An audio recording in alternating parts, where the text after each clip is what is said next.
Hello, thank you so much for joining me today. Last week we were talking about a 15-minute practice routine and exactly what you can sit down and practice the piano if you only have 15 minutes a day that you can commit to your piano journey. Today I want to talk a bit about how to actually develop a piano practice habit that will ensure that you show up on a regular basis. Life is busy and life is hectic, and as soon as things start to get even busier and even crazier, extras can kind of fall by the wayside. And so we want to find ways that can help us show up to practice the piano on a regular basis. I am a big fan of the author James Clear, who wrote the book Atomic Habits. He also has a blog that has a wealth of information. If you're not familiar with his work, I absolutely recommend checking him out and all of the resources that he puts into the world. Brilliant. So many useful things that we can apply to many parts of life.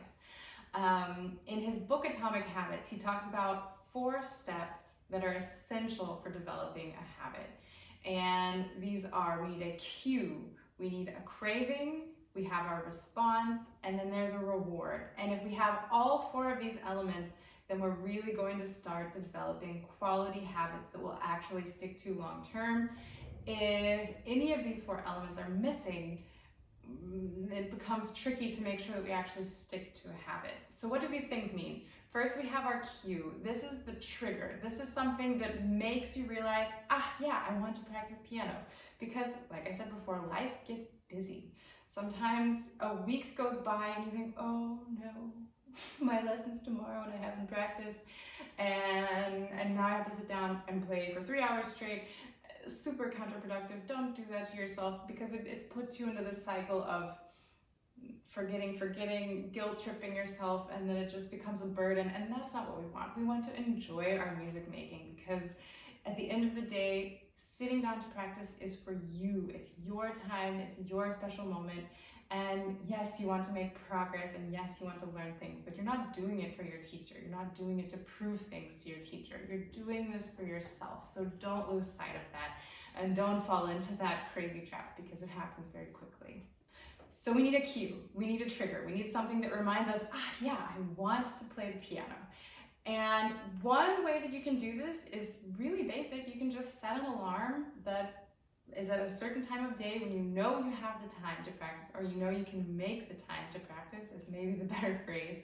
And when the alarm goes off, you know, time to practice the piano.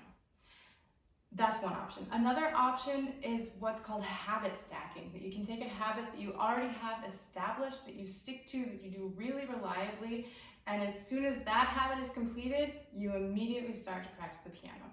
So a habit that I have is I wake up, I drink water, I make coffee. So for example, right after making my coffee, I could sit down at the piano with my coffee and get my practicing done for the day, and that would be a really good habit stack, because there is not a single day in my life that I go without drinking coffee. If morning isn't a good time for you, then another option would be, okay, you finish dinner, you put your plate in the dishwasher, and you go to the piano. And you just develop this really seamless sequence of dinner, plate in the dishwasher, go to the piano. Whatever works for you. Find something that works for you, and do experiment with it. If you find that after dinner that you get distracted by things and you forget, then it's not an obvious enough trigger and you're not going to be showing up regularly. Or if you notice that you're too tired and you can't concentrate, things like that. You do have to play around a little bit and find something that works for you, but try any of those options and just make sure that it's obvious enough that you can't overlook it. Then step 2 is craving. Whenever we have a habit, it's because we have this desire to accomplish something, right? I drink coffee every morning because I like the taste of it, and I like the jolt of caffeine, and it wakes me up, and so that's my sign that, okay, the day has started, I'm awake. Any craving. So maybe for you, it's you want to sit down and you want to play this piece that you love and you really enjoy playing the piece. That's a great intrinsic motivation. You go to the piano because you want this joy of playing the music. If you haven't developed a habit yet and you're still having a little bit of resistance getting to the piano, then that might not be the best option for you. Better might be to find a way to make playing more attractive. Maybe you drink your cup of coffee in the morning while you practice, and so it's this special moment for yourself in the morning. Or maybe you get to eat your dessert while you practice. You have a bite of your dessert and it's there and you have this nice atmosphere at the piano. Or maybe you make the corner of your house where your piano is a really nice, cozy place to be. Maybe you will have candles, or you get the idea. You want to do something that makes that moment special for you, and that will reinforce this craving, that will reinsure that you're showing up and actually doing step 3, which is the response. The response is the habit. It's the action that you want to be doing regularly and repeatedly. The act of starting is the most important.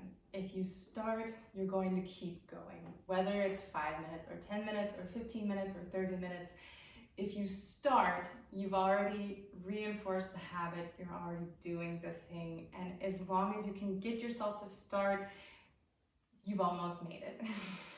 One tip for this is to make it easy to get started. So if you have books piled up on your piano and you have to move things out of your way before you can actually start playing, that's going to hinder your process. So on the one hand, we want it to be physically simple to get started. On the other hand, I also don't want you to start right away with the absolute hardest step. I think it's really nice when you sit down to practice that you have some sort of startup ritual. You have something that you sit down and you know it's always the first thing you do when you play. Because if we have this moment of, okay, you sit down and you have to think about what you're going to play, that's also going to hinder getting started. That's also going to hinder making sure that you're showing up on a regular basis. I think it's great to have a startup ritual. I also think it's great if you start with something that's not the hardest thing that you have on your practice docket. I would recommend getting the tough things out of the way fairly quickly. So don't start with the hardest thing, but do put those more towards the beginning of your practice session so that when you get to the end of your practice session, you're doing the things you really love to do. You're also going to linger longer at the piano. If you know that you have the final minutes for the things that you really love, then you're willing to do the tough things earlier on in the routine. There's also research that says that when we finish